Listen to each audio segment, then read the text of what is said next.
Hey you guys, welcome back to the channel, and we're doing a recap as we're starting the new season of Married at First Sight, season 14 out of Boston. This is episode 1. The weddings are coming. So before we jump into this and unpack everything that happened in this episode, if you are new here, hit that subscribe button, turn on your notifications. If you like the video, smash the like button and drop a comment down in the comment section below. So season 13 was a total bust. We had 0 out of 5 couples. So hopefully, even though the season is starting off pretty good, if you haven't seen the preview, go over to my Instagram. I do have it there. But the season 14 couples, let's start off, is Lindsey and Mark, Katina and Olajuwon. Then we have Noe and Steve. Next up is JASMINA and Michael. And then last but not least, we have Chris and ALYSSA. And it kicked off by breaking the news to the family and the friends that they'll be getting married in 2 weeks. First up, we had energetic Lindsey and Mark, both who are cat people. Now, while Lindsey spoke with her father and brother, as she's not on speaking terms with her mom, Mark sat down with close friends to disclose his big news, as we all learned that much of his family is either scattered or has passed away, except for his mom, who lives in a care facility. Now, lucky, there's no reservations from their loved ones about moving forward in the marriages. Then we have Olajuwon and Katina, who's up next. And this is where some personal information could prove detrimental to this couple, as Olajuwon reveals that he has been a playboy who cheated on significant others in the past, while Katina is hoping that her husband is faithful, as she's been a victim of cheating exes before. Question is, could this be a deal breaker? Now, their families certainly aren't. Now, as for Noe and Steve, she's eager to find a love like her parents after overcoming the challenges of immigrating from Laos. Steve's family is excited about his news, but has reservations about his recent work situation, as he was recently laid off from his big job, leading him to take an extended East Coast road trip before getting married. Now, he did say he was doing some freelance work, so I'm not going to let that go overlooked. Because sometimes when you're in between jobs, if you have the technical skills to be a freelancer, there's so many websites out there, especially we've been in this pandemic going on 2 years now. There are options for that. So he did mention that he is doing freelance work. As a child of a broken home, JASMINA, because we also have our next couple, JASMINA, has had some reservations about getting married. But that doesn't stop her from sharing the exciting news that she found a match. Now, her mom is hesitant to give full approval, but remains kind of quiet on the matter. Now, Michael, on the other hand, is nervous as well, but he has full support of all his sisters, who are his family unit after his mother, one of his brothers, and dad has passed on over the years. Finally, we got Chris and ALYSSA. Now, they turn to their moms to share the news of their upcoming marriages. Chris tricks his mom into thinking the lunch has something to do with real estate. So she's doubly surprised to hear when he'll be getting married in a few days. And then as for ALYSSA, who also tells her friends alongside her mom the big news, everybody is thrilled, even if ALYSSA is a little bit shy about the whole situation. So according to the Married at First Sight tradition, the brides and the grooms gathered separately to build some camaraderie in the experience of marrying a stranger. Now, during their conversations, we see Mark reveals how he previously tried out for the show Married at First Sight when they came up to Boston in season 6. And he gained admiration from his fellow castmates who complain about the lengthy audition process. Lindsey reveals to the other women that she didn't specify what kind of husband she was looking for. So she really has no clue of what kind of man she's going to be paired with. Things did take an emotional turn when Lindsey revealed her bad relationship with her mom, and ALYSSA shares her recent experience of being broken up with. Meanwhile, we did see Steve observe Olajuwon's behavior and wonder if the man is ready for marriage. They went on and continued to discuss other topics like whether or not they'll consummate the marriages on the wedding night, but it doesn't seem like anyone's in a particular rush though. Even Mr. Olajuwon, who was the former playboy, who wants to break his normal pattern of behavior, which I think is pretty good. Because when you say that you're reformed or changed, you have to see a different pattern of behavior than what you've done in your past.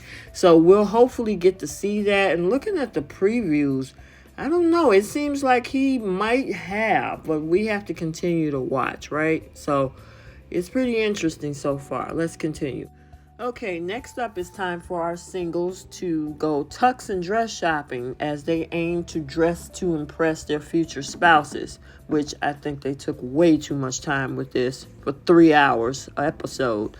Lindsey has a surreal moment remembering that she had been shopping for a wedding dress about a year ago for a wedding that was called off 5 days before the actual wedding day by her former fiance.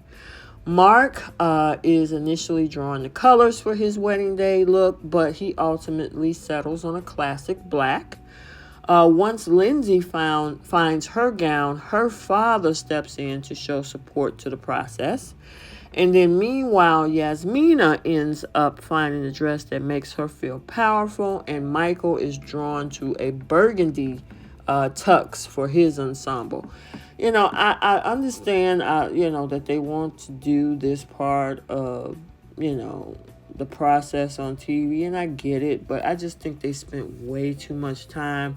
I mean, we got one wedding out of 3 hours, but we'll talk more about that. But I just think they did a lot of time we could have did an hour and a half on all this stuff and an hour and a half and maybe got 2 weddings at the deal. But let's continue. Okay, let's talk about these bachelor and bachelorette parties. Now, drag queens add another level of excitement for the bachelorette festivities where Noe and Lindsey are embracing the party atmosphere. Meanwhile, ALYSSA kind of remains in the outskirts, keeping to herself and standing close to her friends. And something else went down that night because it was talked about on the after party. And there were some issues going on between ALYSSA and Lindsey. But I'll go into that in another video. We're going to talk about that because somebody got blocked. But we'll talk more about that in that video. At the bachelor party, though, Olajuwon, make sure to enjoy the fact that there's a stripper on site as the night carries on. Now, I don't know if you watched the kickoff last week. One of the main comments when they showed a preview of Olajuwon, and the clips that we got with him and that stripper, some folks was like, oh no, this right here proves he isn't ready. Now, when they had Jeffy and Shawnice on, Shawnice was like, let him get it out of his system. Right? As of right now, he's a single man. That's what you do at bachelor and bachelorette parties. Excuse me. That's what you do at a bachelor and bachelorette parties, as long as it's not after the marriage. We'll have to see. Let me know what your thoughts are on that. Do you think that this shows that he's not ready to be a husband? Or is he just trying to get it all out before he get married? So I want to know your thoughts on that. So let's continue. So there was this whole final talk or final moment of reflections that the cast members get to chat with their friends and family to evaluate their feelings about the impending marriages. We see Michael talks to his sisters about his vulnerabilities. JASMINA, dad, shows concern over the situation. And Lindsey's brother attempts to comfort her regarding the tense relationship with their mother. Now, one thing I'm concerned about with Michael is his ability to open up.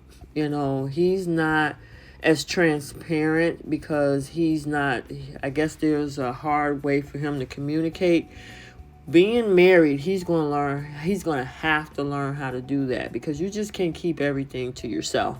You got to be able to communicate your feelings and thoughts and everything to your partner. So we'll have to watch how that go in the process over this situation. And then in regards to Lindsey, this situation with her mom is pretty tough. They don't go into details, but it seems like, and I did hear some things on at the after party. Again, we'll talk about that in the next video, but I don't know what it is with her and her mom, but they are seriously at odds. But at some point, I guess she has to come to terms with that. So let's continue. So after 2 hours and 45 minutes into this episode 1, we finally get our first marriage. First up is Lindsey and Mark, who are equally excited and nervous to walk down the aisle, as they are hyped up about their bridesmaids and groomsmen, respectively. Lindsey downs a few glasses of champagne on the way to the wedding venue, and it shows once she is moment from walking down the aisle, it gets kind of interesting.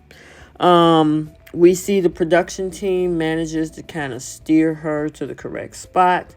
Lindsey meets her father and walks forward to meet Mark, who she quickly compliments him for his great smile. Teeth was her thing. She was making sure that Mark definitely had good teeth. The pair seemed to hit it off immediately, because I was wondering how that was going to go down. And after the I do's and are said and the deal was sealed with a kiss, Mark and Lindsey exit for some alone time. And pretty much it doesn't take long for him to realize that Lindsey is a very, very, very energetic person. And they both discover that they definitely love cats, which is good. Because sometimes I know a lot of people are more and more allergic to cats. And the fact that she got 2 and he got 3, they got they got 5 cats. It was pretty interesting, their interaction. He's energetic. She is as well. The question is, are they going to be able to mesh well with all that energy? How will all of this settle in as the season go on? But it was a pretty interesting episode. Again, I wish that they would do, and I think they may, because I remember previous seasons, we didn't get to see a wedding in episode 1. So I guess I got to give them kudos for that, because usually by episode 2, they would spend all of this stuff with telling the families and the shopping and the bachelor parties in one episode. And then by episode 2 or 3, we'll get the other 5 weddings. So I guess I got to give them that. But still, maybe next time we'll see how it goes. And maybe they'll just give us the weddings in the first episode. I guess that might be wishful thinking for me. So anywho, that's all I have for this recap. Let me know your thoughts. Who do you think would make it? I know last season we were 0 out of 5, and season 12 was 1 out of 5. So let me know your thoughts. Do you think any of our couples will make it? Who do you think is going to stay together? Who do you think is going to get a divorce? Do you think Olajuwon has put his playboy ways in the past? Do you think Katina is no longer the party girl and she's going to be the wife? Can Michael open up? Is Lindsey going to bring in issues from her past with regards to her mother and her ex? Let me know what you think. I want to know your thoughts down in the comment section. So stay tuned for that after party video. I'm going to do that in a separate video because that after party was a doozy. Shout out to Keisha Knight Pulliam. She did a good job for her first episode. So We'll talk about that in a bit. So I hope you enjoyed this video. Like, comment, and subscribe, and we will see you on the next one. Bye.